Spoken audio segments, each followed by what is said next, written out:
Bonjour à toutes et à tous, bienvenue sur Grand Lille TV en cette matinée du mercredi 18 décembre. Il est tout juste 7h30. Bon réveil à toutes et à tous, bonne journée en notre compagnie. Voici toute l'actualité du jour dans votre métropole lilloise.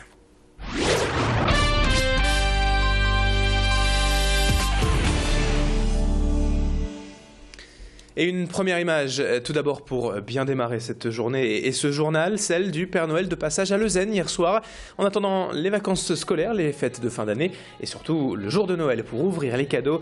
Les enfants ont déjà pu le saluer hier en chair et en os et le voir descendre depuis le clocher de l'église. Durant toute la fin de journée, hier, la municipalité avait organisé des animations, des jeux pour les enfants, un coin restauration aussi, le tout au profit du Téléthon. Mais le clou de la soirée a donc été cette impressionnante descente en rappel du Père Noël, devant les yeux émerveillés de dizaines d'enfants. Un feu d'artifice a ensuite conclu cette belle soirée en avant-goût des fêtes. Et Adélaïde Bollard était à Leuzen hier soir. Elle a demandé ce que cela faisait aux enfants de voir en vrai le Père Noël et s'ils avaient été bien sages, bien sûr. Bizarre parce que avant et ça me faisait peur parce qu'il était tout au bord de là-bas. Je crois qu'il a oublié sa haute en haut. Il est fort. Et j'aime bien. Beau. Bah ouais, beau. Trop bien. Trop joli. J'ai commandé un BMX. Un char Star Wars, un vaisseau Star Wars. Just Dance 2014. Une DS XL. Moi, je sais pas. J'ai monté une tablette. Un portable, une tablette, une montre. Autre image à la une de l'actualité en ce mercredi matin à l'hôpital Jeanne de Flandre à Lille. 24 agents de santé ont reçu récemment une formation à l'hypno-analgésie et à la distraction.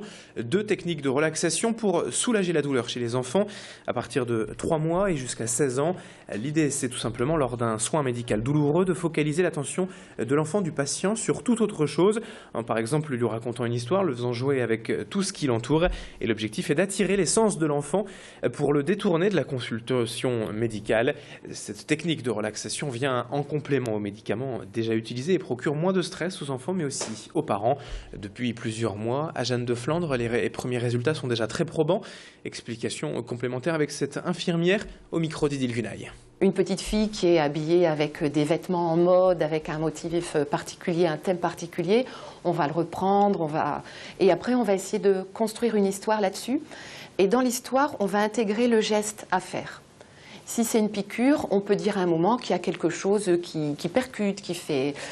Toujours en évitant bien sûr les mots qui font mal, mais on va vraiment tout intégrer dans l'histoire pour qu'elle reste cette fillette. Mais ça marche aussi avec autre chose. Les garçons, ça peut être le foot, ça peut être n'importe quoi. Et donc, dans cette histoire, on intègre le soin. Et puis après, on trouve la fin de l'histoire et le soin se passe bien.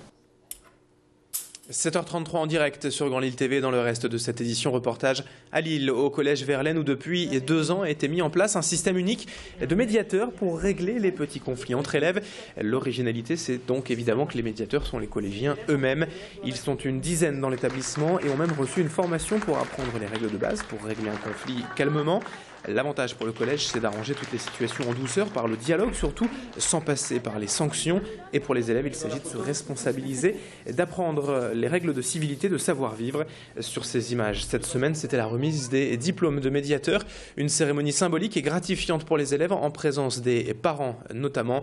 Idil Gunaï était pour Grand Lille TV, elle a rencontré la principale du collège Verlaine. Ça apporte notamment en sérénité, dans le sens où les élèves médiateurs sont là en prévention de la violence et donc on peut leur confier des petits conflits, des petites incivilités qu'ils sont capables de régler eux-mêmes entre élèves à condition d'avoir reçu une formation. C'est une responsabilité qu'ils prennent au service de leurs camarades parce qu'ils s'engagent auprès d'eux à les aider.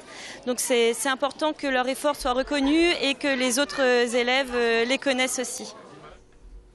Dans ce journal également, une belle idée de cadeau, très originale et 100% nordiste pour ce Noël. Vous connaissez déjà le principe des coffrets cadeaux, les fameuses box, où vous offrez un choix d'activités sur un thème précis. Eh bien, voici désormais la box en or, 12 propositions pour découvrir la région autrement et offrir une expérience tout à fait nordiste, comme sur ces images par exemple. La visite de Lille en 2 chevaux pour redécouvrir la ville par le prisme unique et toujours insolite de la Dedoche. On a également des vols en ULM au-dessus des terris ou un week-end en amoureux dans la Vénois, bref, tout ce qu'il faut info pour profiter de la région de manière originale, redécouvrir notre patrimoine, notre gastronomie. Explication complémentaire au micro d'Adélaïde Bollard. Est-ce pour les nordistes ou pour les touristes hors de la région? Réponse. Pour nous, ça peut être les deux, puisque les nordistes peuvent redécouvrir leur ville. Vous avez des prestations qui vous permettent, par exemple, une balade en ULM, voilà, qui permettent de vivre un petit moment fort. Mais c'est bien sûr, c'est également adressé aux touristes. Je pense que des habitants qui ont des amis qui sont de l'extérieur de la région seront contents de leur faire découvrir la ville, enfin notre région. En général, on est assez fiers, les ch'tis, on aime bien partager. Donc voilà, c'est un cadeau qui permet aussi de découvrir notre culture. Enfin, un mot de sport pour conclure ce journal, pour être tout à fait complet sur l'actualité. Un résultat de tennis de table féminin. Match nul, 3-3 hier soir pour les filles du CPLIS Lille Métropole en déplacement à Metz. Les Lissoises, 2e, affrontaient les Messines, 3e au classement. Et les deux équipes n'ont donc pas su se départager hier. Match nul, 3-3. Et les Lissoises, les Fleurs de Lys, qui restent à la 2e place de ce championnat de France de tennis de table féminin. 7h36 en direct sur Grand Lille TV. L'info continue dans un instant avec la météo et l'infotrafic.